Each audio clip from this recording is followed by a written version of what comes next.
Hello, welcome to Ken studies. CAPF AC 2022 का जो paper to crash course हमने start किया, यानी कि कल जो स्टार्ट इस पर मैंने वर्क किया, उसमें आज हम लेक्चर नंबर 2 प्रेजेंट कर रहे हैं। बिफोर मैं इस पे मूव करूं, जैसा कि आप को कल मैंने एक स्मॉल सा वीडियो में बताया था कि जो हिमांशु तिवारी हैं वो ओटीए में भी उनका सिलेक्शन हो गया है और इसमें उन्होंने 38 रैंक लाया। सीएपीएफ 2020 में इन्होंने 44 रैंक लाया था। उसके पहले और मैंने बताया कि अभी हाल में ही इनका सीपीओएसआई में भी सिलेक्शन हुआ। इनफैक्ट 2021 के भी रिटर्न में ये qualify, return physical medical qualify हैं। आप एक चीज ध्यान रखना कि यदि आप डिटरमिन्ड हो कि yes I have to do, then आप करोगे। और कभी भी लॉट ऑफ कैंडिडेट होते हैं जो बोलते हैं सर मैं बहुत सिंपल फैमिली से बिलोंग करता हूँ, मेरे पास ये प्रॉब्लम है, ये प्रॉब्लम है। बिलीव मी डियर, प्रॉब्लम आपका सुनने के लिए कोई तैयार नहीं होगा अनलेस अदरवाइज आपका वो प्रॉब्लम सुनाने में वजन ना हो। और वजन कब आता है? जब आप क्वालिफाई करोगे। In number of there are so many people. Mahatma Gandhi को एक तरह से तब लोग नहीं जाने जब उन्हें ट्रेन पे फेंक दिया गया था। उस स्टोरी का वजन तब हुआ जब ये राष्ट्रपिता बन गए, जब इन्होंने आजादी में अहम भूमिका निभाया, जब ये शीर्ष पे आते। जस्ट थोड़ी देर के लिए हम माने कि गांधी जी को ट्रेन से फेंक दिया गया पीटर मारिजबर्ग में 1893 में। यदि आप ये सोचो कि यदि इनको ये होता, sorry sorry, exact date I am forgetting, but anyway शायद इसी आसपास में। तो यदि गांधी जी इतने फेमस ना होते तो वो इंसिडेंट कहीं आता ही जिक्र में नहीं कि गांधी जी जैसे लोगों को ट्रेन से फेंका गया। एन नंबर ऑफ पर्सन हैं जो जिनके साथ ट्रेजेडी हुई, जिन्होंने स्ट्रगल झेला। वो स्ट्रगल कोई सुनने के लिए तभी तैयार होता है जब आप सक्सेसफुल हो जाते हो। आप अरुणिमा सिन्हा का नाम सुने होंगे, क्योंकि वो फर्स्ट एम्प्यूट हैं जो माउंट एवरेस्ट पे चढ़ी गर्ल्स में। अब सोचो, एक जो हेल्दी पर्सन होता है, हिस्ट पुस्ट होता, हर चीज होता, वो नहीं चढ़ पाता है और वो दिव्यांग जन है। क्यों? क्योंकि वो उनकी गलती नहीं थी। ट्रेन से कोई किसी लड़की के साथ गलत हो रहा था, उन्होंने उसको रोकने की कोशिश की। वो खुद एक गर्ल है।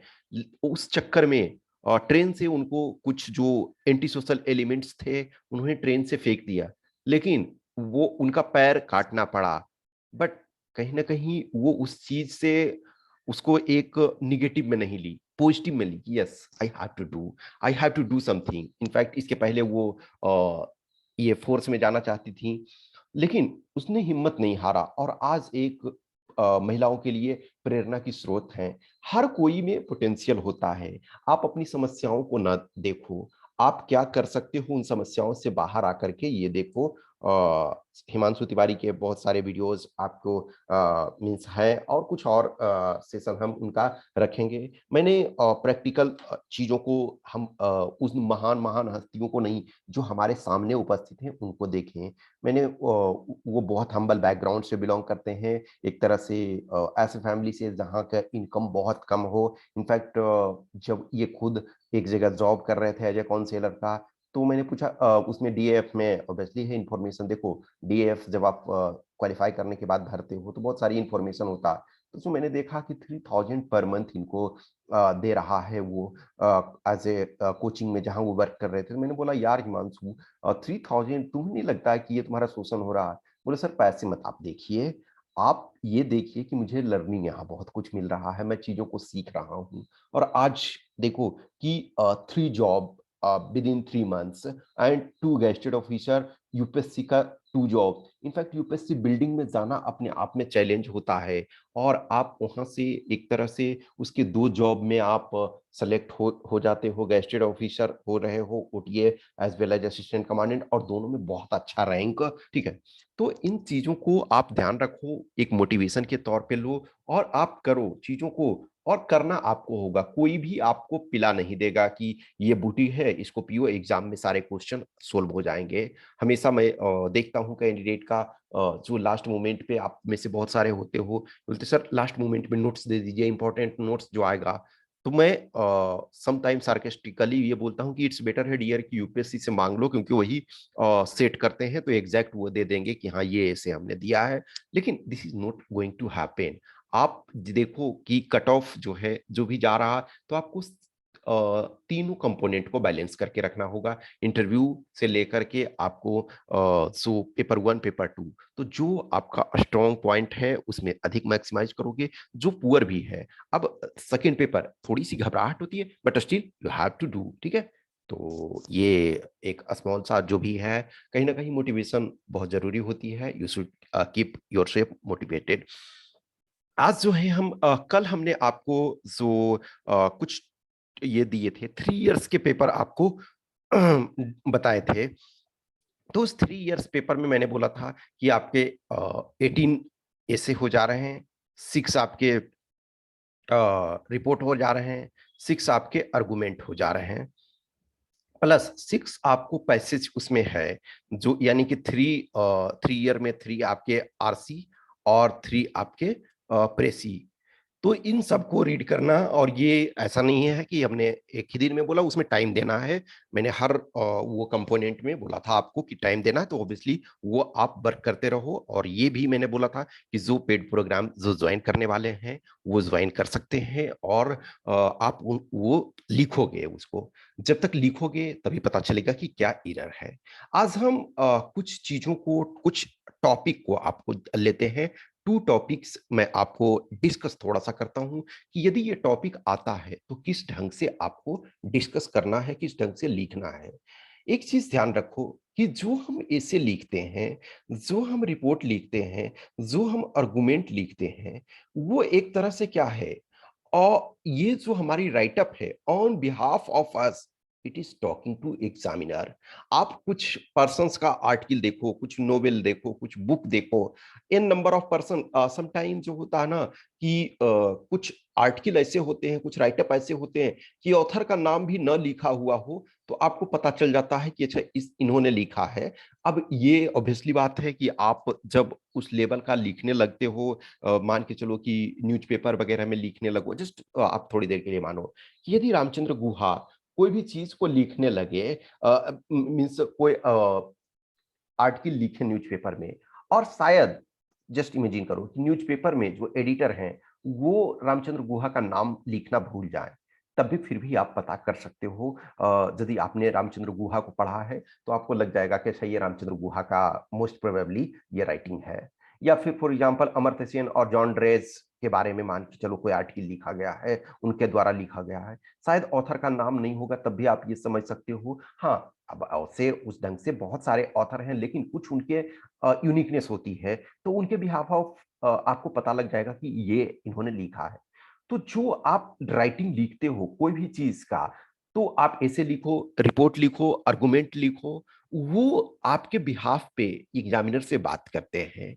और कहीं भी एग्जामिनर यदि आपके राइटअप में इंटरेस्टेड है, तो नो डाउट आपको वो मार्क्स देने के लिए बाध्य होंगे, क्योंकि एज ए फेस वो आपको नहीं जानते हैं। एज ए फेस नहीं जानते हैं कि ये बंदा अच्छा इसने हमारा कभी नुकसान पहुंचाया था, इसने हमें पत्थर मारा था, ऐसा सिचुएशन नहीं होने वाला है। लेकिन जो आप लिखते हो उसमें आपकी पर्सनालिटी झलकती है, जो कुछ आप चीजों को प्रेजेंट करते हो उसमें आपका दिखता है कि ये इश्यूज है। अब फॉर एग्जांपल जैसे अभी हम थोड़ा सा एक टॉपिक, फॉर एग्जांपल ये टॉपिक हम इंटरव्यू वाले में डिस्कस कर रहे थे, लेकिन हम ये आपके सामने भी डिस्कस करते हैं। एक टॉपिक फॉर एग्जांपल लेते हैं अभी। देखो चीजें ये प्रॉपर तरीका से मैंने बोला था कि जो भी होगा इसमें हम फुल सिलेबस आपको कवर करेंगे, लेकिन it is more about discussion, और ऑब्वियसली है लाइव सेशंस भी होंगे।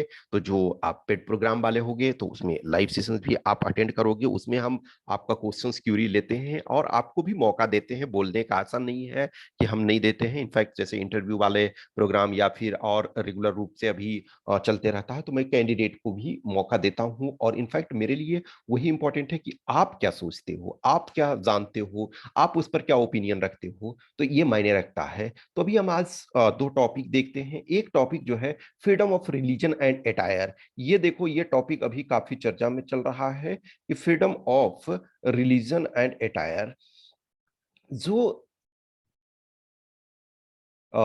ये आपका हिजाब वाला विवाद है।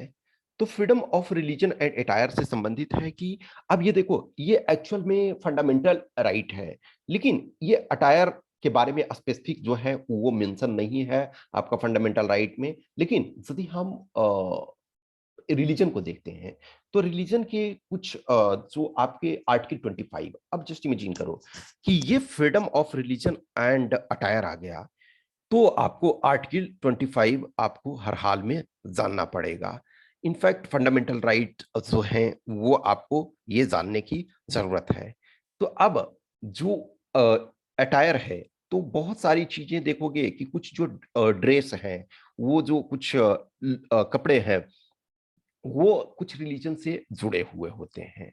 अब जैसे फॉर एग्जांपल सिख को देखोगे, तो सिख में ऑलमोस्ट 99 प्लस जो है 99.9 कह सकते हैं, एक्सेप्शन में भी, लेकिन जो सपोज अब लिबरल हैं और कहीं ऐसे फॉरेन वर्ल्ड में या उस ढंग से रह रहे हैं, but otherwise I am not aware about कि जो सिख हैं और वो जनरली टर्बन न बांधते हो, वो सिख हैं तो 99.999 जो है वो टर्बन यूज करते हैं। तो क्या है, उनके एक एटायर का पार्ट है, उनके एक जो क्लॉथिंग है वो उसके पार्ट हैं। और इस पर इनफैक्ट ये अब एक सेटल्ड इशू है, इस पर कोई अब डिस्प्यूट नहीं। इनफैक्ट इवन देखोगे कि जो सिख होते हैं तो वो फोर्स में भी, इस पर अभी ये आया था कि एक मुस्लिम जो एयरफोर्स में बंदे थे, तो उन्होंने बोला कि जो हमें बियर्ड रखने का छूट दिया जाए, सपोर्टिंग बियर्ड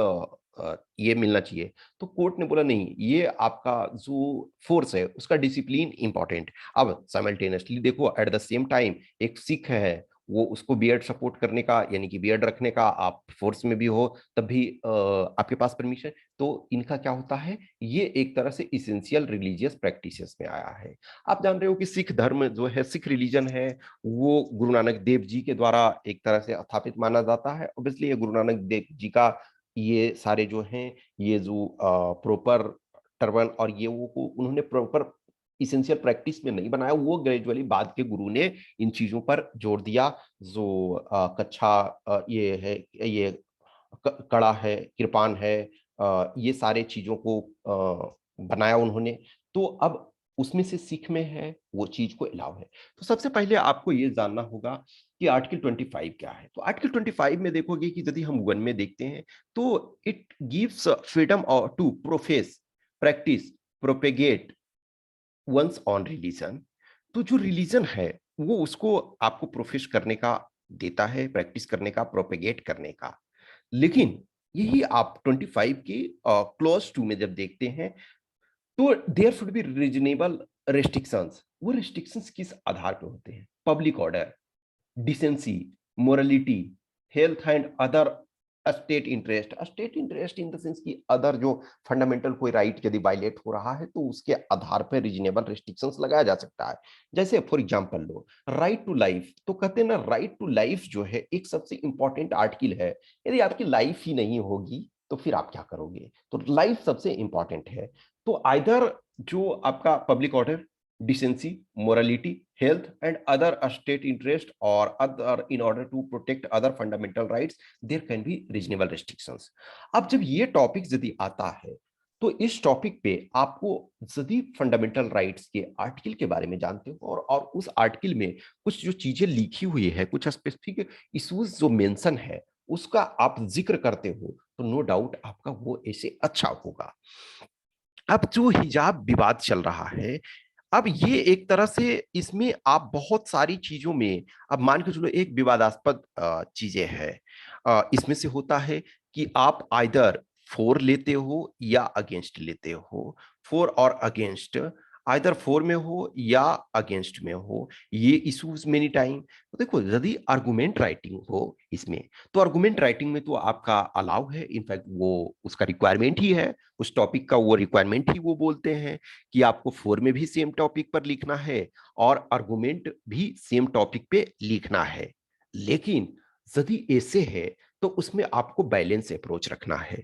तो उसमें एक चीज ध्यान रखोगे, आप एज ए यूपीएससी एस्पिरेंट हो, तो आप ये जो रीजनेबल रिस्ट्रिक्शन है उस पर तो फोकस करोगे, जो प्रोविजन है उस पर भी फोकस करोगे, और प्लस इन बात पर ध्यान दोगे कि जो लिबरल है, बेस्ट आज के डेट में जो लिबरल पॉलिसीज है उसमें कोई स्कूल है, इन द सेंस कि ये freedom of religion and attire है, तो ये सिर्फ स्कूल के बारे में ही नहीं है, इन द सेंस कि आप इसको एज ए पार्ट के तौर पे लिख सकते हो। दिस इज नॉट अबाउट ये अभी जो रिसेंट विवाद हुआ कुछ, जैसे कर्नाटक में 6 स्कूल जो गर्ल्स थी, स्कूल गोइंग गर्ल्स, तो उनको हिजाब पहनकर आने पे स्कूल ने उनको रोका।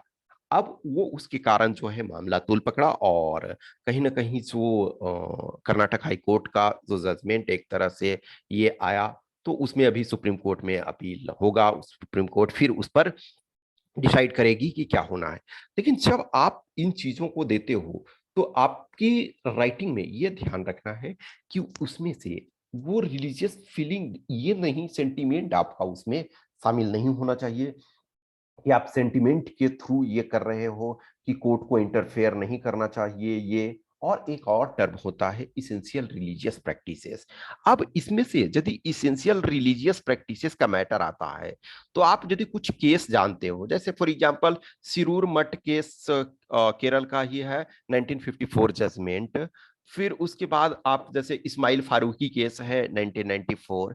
तो कुछ जो केसेस हैं उसको आप मेंशन करते हो तो वो आपके वैल्यू को एडिशन करता है। अब जब हम कोई भी ऐसे फॉर एग्जांपल देखते हैं, तो वो ऐसे है। अब उस ऐसे में क्या होता है कि इन जनरल आपको 10 से 20% तक इंट्रो आप लिख सकते हो, इन द सेंस कि स्टैंडर्ड जो होता है 10% वैसे माना जाता है।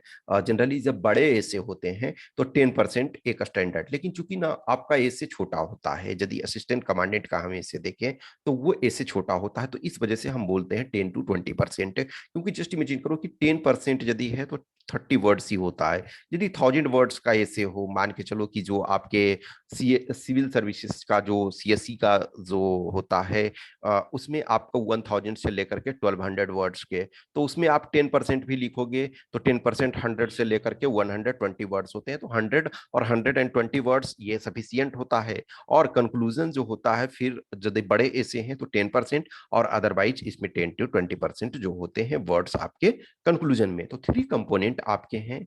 वो आपके कंपोनेंट क्या है? इंट्रोडक्शन है, और आपके मेन बॉडी है, और आपके ये कंक्लूजन है। तो जो तीनों पार्ट है तो मेजोरिटी पार्ट 60% ये होगा। लेकिन एक चीज आपको ध्यान रखना है कि जो ऑल 3 कंपोनेंट हैं, आइदर वो इंट्रोडक्शन है, वो आपका मेन बॉडी है, और कंक्लूजन है, तीनों में एग्जामिनर को ये फील होना चाहिए, एग्जामिनर को ये लगना चाहिए कि आप टॉपिक से डेविएट नहीं हुए हो, जो टॉपिक है उसके आप क्लोज में हो। इन इन इन द सेंस कि ये बोला जाता है ना ऐसे में कि परफेक्ट कोई भी नहीं होता है, आइडियल कोई भी नहीं होता है। परफेक्ट आंसर या आइडियल आंसर जो एमसीक्यू में ही होते हैं कि अगर आपका सही है तो 2 मार्क्स, गलत है तो 0.67 मार्क्स आपका माइनस हो जाता है। लेकिन यहाँ कोई परफेक्ट नहीं है, 20 में से 20 किसी को मिलता नहीं है। ऐसे में एक ऐसे आपको 20 है तो 20 नहीं मिलेगा। हाँ, अब उसमें से इन जनरल आपको 0 भी नहीं मिलेगा, निगेटिव भी नहीं मिलेगा। आपको 2 नंबर मिल सकता है, 4 नंबर मिल सकता है, 5 नंबर मिल सकता है, 8 नंबर मिल सकता है, 12 नंबर व्हाटसोएवर मिल सकता है। तो इसमें ध्यान रखो कि जो इंट्रोडक्शन देते हो एक्चुअल में देखा जाए तो एक ऐसे क्या कंप्लीट है जब उसका इंट्रोडक्शन सही है, मेन बॉडी सही है, और कंक्लूजन सही है। अब इंट्रोडक्शन में आप क्या कर रहे हो? इंट्रोडक्शन में इस बॉडी को ओपन करना है। अब हम इस टॉपिक को फॉर एग्जांपल ही लेते हैं, तो ये टॉपिक जो है freedom of religion and attire है। तो इसको आप ये कर सकते हो कि देयर वाज कॉन्ट्रडिक्शन, और some school going girls were stopped when they were in hijab in Karnataka, or 6 are bearing turban. So based on that, other religious people are also asking their attire. Now question arises, कि is it necessary everywhere to wear your traditional clothes, or we should you in the sense नहीं लगाना है, or should we follow the liberal policy?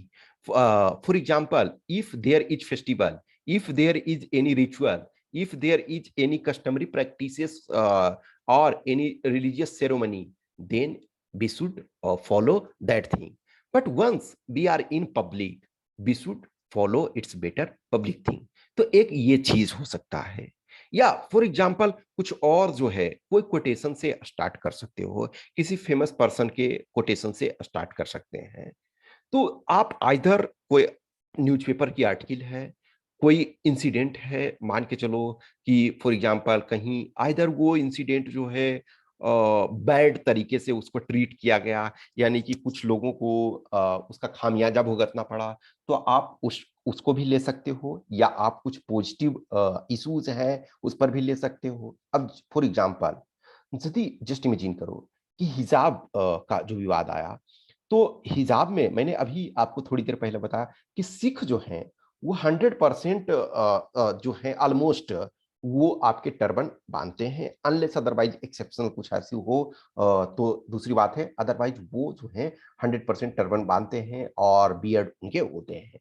लेकिन इस्लाम में आप देखोगे तो इस्लाम में क्या है, 100% लोग जो हैं वो बियर्ड सपोर्ट नहीं करते हैं। बहुत सारे आप यह नंबर ऑफ एटलीस्ट जानते होंगे जो एक तरह से बहुत ऐसे कम हैं इन द सेंस कि इस्लाम में यदि प्रॉपर देखो, आप अपनी यूथ में देखो, तो मैं समझता हूँ कि जो मेजॉरिटी है वो बियर्ड नहीं रखते हैं। एक सर्टेन टाइम बाद हाँ, अब जिनको है कि सपोज रिलीजियस पीपल बनना है, religious person in the sense कि वो नहीं, रिलीजियस का मतलब ये नहीं है कि रिलीजन सब लोग मानते हैं, मान के चलो अपने स्तर पे कुछ एक्सेप्शन को छोड़ करके। लेकिन अदरवाइज रिलीजियस का मतलब वो है कि आप आइदर उससे जुड़े हुए हो, धर्म के कामों के से जुड़े हुए हो। एक है ना कि फॉर एग्जांपल आप हम सब लोग धर्म मान रहे हैं, लेकिन हम उस पॉइंट ऑफ व्यू से नहीं मान रहे हैं। हम जैसे कोई फंक्शन है तो ठीक है वहां गए, पार्टिसिपेट किए, लेकिन वो हमारा प्रोफेशन नहीं है। कुछ लोग का रिलीजन ही प्रोफेशन है, इन द सेंस कि उसको हम ऐसे समझ सकते हैं कि जैसे कोई मंदिर है तो वहाँ पुजारी हैं, तो उनका वो प्रोफेशन है।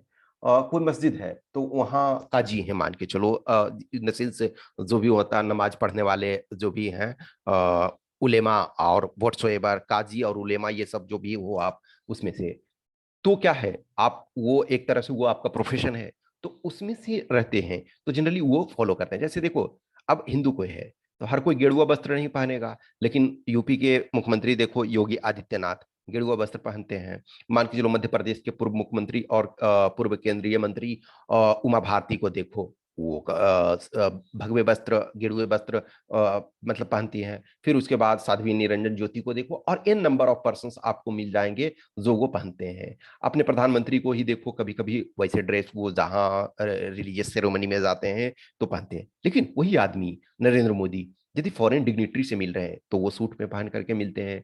यदि 15 अगस्त पे झंडा फहरा रहे हैं तो डिफरेंट अटायर में होते हैं। तो ये नहीं है ना कि उनका जो गेरुआ और ये भगवा वस्त्र है वो उनका इसेंशियल में आ गया, नहीं, वो जब जरूरत होती है तो आइदर किसी कोटेशन को, किसी इंसिडेंट को, किसी पर्सन को, किसी कोई जो डेटा वगैरह है उस सारे चीजों को ले सकते हो। अब जो फिर यहाँ या फिर आप आर्टिकल को भी, जो डायरेक्ट कॉन्स्टिट्यूशन का आर्टिकल है उसमें भी आप ये मेंशन कर सकते हो। लेकिन ये जो आर्टिकल है और जो सुप्रीम कोर्ट के जजमेंट केसेस हैं वो उनको आप मेन बॉडी में रखो। बहुत बार क्या होता है ना कि हम ऐसे लिख देते हैं, उस ऐसे को लिखने में जो प्रॉपर तरीका से हम डेटा नहीं प्रेजेंट कभी कर पाते हैं, समटाइम कुछ कंक्रीट नहीं लिख पाते हैं। फॉर एग्जांपल यदि कोई ऐसी चीजें हैं जिसमें सुप्रीम कोर्ट के केसेस से संबंधित कोई है, तो उसको मेंशन करने पे आपका वो वैल्यू इन्हांस होता है। तो इन जनरल जो है, आप जब इंट्रो लिख रहे हो तो टॉपिक को ओपन करो, टॉपिक को इंट्रोड्यूस करो कि यस ये टॉपिक है। अब फॉर एग्जांपल कोई पर्सन आते हैं तो इसके पहले ही जैसे जस्ट इमेजिन करो कि कोई स्पीकर है, वो बोलने के लिए आए, तो उनको बोले उससे पहले ना इंट्रोडक्शन दिया जाता है। और इन जनरल जो होता है, इंट्रोडक्शन इस ढंग से दिए जाते हैं कि आपके मन में क्यूरियोसिटी जागे कि ये जो पर्सन है रिनाउंड। अब फॉर एग्जांपल ये बोलेंगे कुछ का होता है जो ऑलरेडी बहुत फेमस है, इनको बोलते हैं कि the speaker needs no introduction, यानी कि हर कोई आप जानते हो, but anyway it is a courtesy to introduce him or her. He or she has written so many books. He was a professor here, and he was instrumental to bring make change in lives of thousands of people. And you can see this data or this chart for this government of India honored him with Bharat Ratna or Padma Vibhushan, Padma Shri or whatsoever. तो क्या होता, आपका curiosity जागता कि अरे यार, ये तो मुझे पता ही नहीं था इनके बारे में। अब फॉर एग्जांपल आप प्रोफेसर CNR राव के बारे में तो लगेगा एक ऐसे सुने कि प्रोफेसर CNR राव, अब लेकिन उनका जब इंट्रोडक्शन करने लगा कि he is the so great person, Bharat Ratna award is not just important for him, it is important कि सॉलिड केमिस्ट्री के लिए वो he is the renowned authority. Her 15 days में वन रिसर्च पेपर पब्लिश किया, एक तरह से 50+ बुक्स लिखा, उसके बाद और जो एच इंडेक्स होता है उसमें हाईएस्ट रैंकिंग। तो क्या होता है, ये क्यूरियोसिटी जगी। अब वो जब बोलेंगे तब वो उनका मेन बॉडी होगा कि हमारी लाइफ इस ढंग से मूव की, या कोई टॉपिक रहा कि आज इस पर है प्लाज्मा, मान के चलो कि फिजिक्स पे वो बोलेंगे या कुछ जो भी बोले, अब उसमें से आप इंटरेस्ट लोगे तो उसमें एक्सप्लेन करेंगे वो कि ये टॉपिक है, इस पर ये साइंटिफिक है। अब उसके बाद कंक्लूड, तो ऐसे में ये इंट्रोडक्शन में आप ओपन करोगे टॉपिक को, मेन बॉडी में आप जो है उसको एक्सप्लेन करोगे कि हाँ ये चीजें हैं, और जब कंक्लूजन देते हो तो आइदर कंक्लूजन में जो होता है वो उसको कंक्लूड करोगे, और सम टाइम जो होता है वे फॉरवर्ड कि आगे क्या होना चाहिए। तो ये यदि लिखते हो तो यही है कि freedom of religion and attire. तो इसमें से हमको ये और एक और चीज ध्यान रखना है कि जब भी हम ऐसे वगैरह लिखते हैं तो हम कंसिस्टेंट रहें। कंसिस्टेंट का मतलब ये नहीं है कि हम एक ही पक्ष को लिखेंगे, नहीं, दोनों पक्ष को हम लिखेंगे, लेकिन हमारा जो है परफॉर्मेंस वो कंसिस्टेंट रहना चाहिए। सेकेंड एक टॉपिक जो है आपका, जो दूसरा टॉपिक है वो टॉपिक आपका ये पे है कि जो मान के चलो यूक्रेन से जो कैंडिडेट आए हैं, जो मेडिकल स्टूडेंट, इनफैक्ट यूक्रेन से में बहुत सारा इंडियन, फॉर एग्जांपल 18,000 के आसपास मेडिकल में। अब बोलोगे इंजीनियरिंग वाले क्यों नहीं जाते हैं, इंजीनियरिंग कॉलेज इंडिया में ही ऑलरेडी इतना ज्यादा है और हर लेवल का है, महंगा भी है सस्ता भी है। इनफैक्ट इंडिया में इंजीनियरिंग कॉलेज के सीट्स आजकल खाली रह जा रहे हैं। आजकल कोई इंजीनियरिंग, एक समय था, मैं जब फॉर एग्जांपल हमने 2007 में इंजीनियरिंग में एडमिशन ली थी, हम जब उसके पहले देखते हैं 2000 के आसपास हमने जब एक तरह से लिया तब भी अब कॉमन हो चुका था, लेकिन हम उससे 10 ईयर्स पहले जाते हैं, मान के चलो कि 97, 98, 2000 तक। तो 2000 के आसपास तक खास करके जो कंप्यूटर साइंस लेते थे 2001-2 में, तो बहुत ज्यादा रिस्पेक्ट से देखे जाते थे। फिर उसके बाद चलो, अब आज के डेट में है कि an number of engineering college है, इनफैक्ट ऑलमोस्ट 1/4 सीट्स खाली ही रह जाते हैं। बहुत सारे स्टेट हैं जिसमें 10,000, 20,000, 30,000 सीट खाली रह जा रहे हैं। लेकिन मेडिकल छू क्या है, मेडिकल में इंफ्रास्ट्रक्चर की बहुत ज्यादा जरूरत होती है, प्रोफेसर्स वगैरह की बहुत ज्यादा जरूरत होती है, आपको हॉस्पिटल की जरूरत होती है बहुत सारी। अब मान के चलो कि इंजीनियरिंग कॉलेज है, कंप्यूटर साइंस जो पढ़ा रहा है तो 12 कंप्यूटर रख दिया, उसमें अपना काम स्टार्ट हो गया, बिल्डिंग बना लिया, एक छोटा सा हो गया काम स्टार्ट। लेकिन आप इसमें से नहीं कर सकते हो। उसी प्रकार से देखो इंजीनियरिंग में भी कुछ ब्रांच है जैसे मैकेनिकल वगैरह है, उसके लिए प्रॉपर तरीका से लैब चाहिए, इलेक्ट्रिकल है, तो ये सब में बड़े लैब चाहिए प्रॉपर तरीका से एक्सपेरिमेंट करने के लिए। तो यूक्रेन में मेडिकल स्टूडेंट्स बहुत सारे गए। अब क्या हुआ यूक्रेन में, इनफैक्ट देखो लॉकडाउन के कारण 2 ईयर्स से ऑलरेडी प्रॉब्लम चल रहा, लेकिन जो ये प्रॉब्लम था अभी जो वॉर वाला डायरेक्ट, तो उसके कारण अब बहुत सारे जो मेडिकल स्टूडेंट्स हैं तो वो इंडिया आ गए, उनको लाया गया इवैक्यूएट करके कि भाई जान बचेगा तो बाद में देखा जाएगा। उसमें से आप देखोगे कि नवीन का डेथ भी हो गया, ठीक है। तो उस एक और कैंडिडेट थे उनको गोली लग गया, वो अब एक और कैंडिडेट थे, चलो उनको तबीयत खराब होने के कारण उनकी डेथ हो गई थी। तो बट जो नवीन थे उनका डेथ कर्नाटक के, उनका डेथ क्या हुआ कि जो भी है सेलिंग के कारण हुआ, प्रॉब्लम वहाँ चल रहा था, फायरिंग चल रही थी, उसके कारण उनका डेथ हो गया। अब जो कैंडिडेट बहुत सारे आए हैं यहाँ इंडिया में, अब वो डिमांड कर रहे हैं कि हमें गवर्नमेंट ऑफ इंडिया, इनफैक्ट देखोगे so many political parties, for example either DMK हो या फिर ममता बनर्जी हो, वो अपने अपने स्टूडेंट्स के लिए पैरोकारी कर रहे हैं कि जो गवर्नमेंट ऑफ इंडिया है वो इनको इंडियन मेडिकल कॉलेजेस में, चाहे वो गवर्नमेंट हो या प्राइवेट हो, ये एडमिशन दे।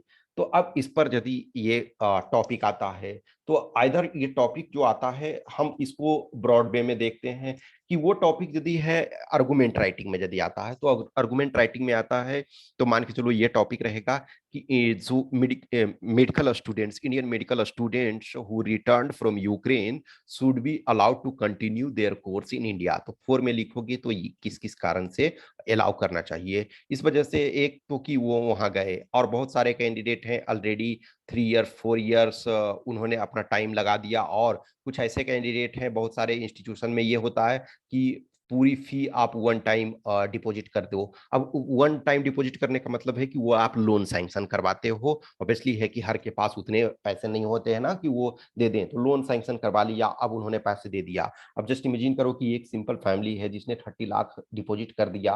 अब 30 लाख जो होता है, कुछ लोग हैं जिनके लिए कुछ भी नहीं है, ए लॉट ऑफ पीपल हैं इंडिया में जिनका हर मंथ का 30 लाख का इनकम है, बट दे आर गिने चुने हैं, 1000 2000 ऐसे लोग ही हैं।